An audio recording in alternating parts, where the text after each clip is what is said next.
Kunao jamaa wanaofanya madrift haya. Safari naona usiku wana nani? Hao ni watahadharishe, tushajipanga tutawakamata. Kabla ya sikukuu hizi siku zilizobaki, lakini na wakati wa sikukuu. Kwa hiyo ni watake wale ambao wamefanikiwa wakapata pesa, wananunua magari ya kifahari, Malteza, Crown. Hizo pesa au magari watumie kwa mambo yenye manufaa kwa watu, kwa familia zao, sio kuyaingiza barabarani kufanya drifting kwenye barabara za umma ambazo zinatumiwa na wananchi wote. Kwa hiyo tukikamata utakaa jela kwa kweli mpaka siku ziishe.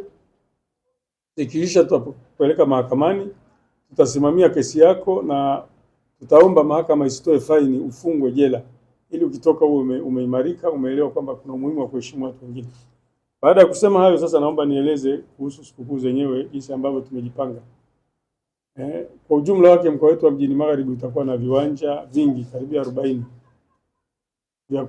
vya starehe, lakini pia tuna beach za kutosha. Lakini pia tuna garden za kutosha.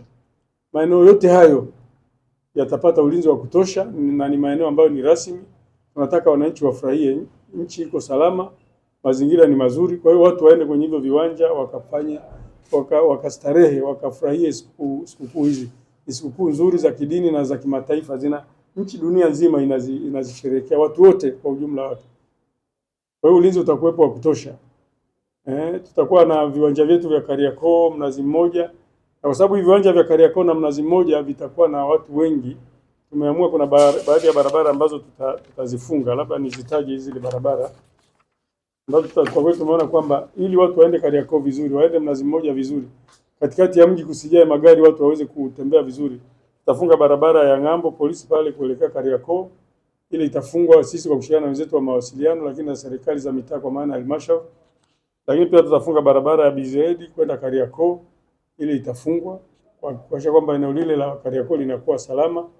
Lakini barabara pia nyingine itakayofungwa ni barabara ya hii roundabout ya Miembeni, pale patafungwa kuelekea pale Kariakoo, itafungwa ile. Na itafunga barabara ya Maisara pale Mnazi Mmoja, ile itafungwa. Lakini barabara ya Baraza la Wawakilishi lile la zamani pale kwenda magazeti pale, hiyo barabara itafungwa. Na barabara inaitwa ya Mzee Mwinyi nayo itafungwa. Hizi barabara zitafungwa kwa nia nzuri, kuhakikisha kwamba hivi viwanja vikubwa ambavyo watu wanatoka mikoa ya kusini, kaskazini, wilaya zetu za mjini, watu wengi wanataka kuja kufanya sherehe hapa na watoto waje wafurahie. Sasa tukiziacha magari yakajaa mjini, itakuwa hatarishi kwa watoto, lakini na kwa nafasi pia ya kufanya itakuwa ngumu. Kwa hiyo wananchi waichukulie katika positive, yani waichukulie kama ni jambo zuri.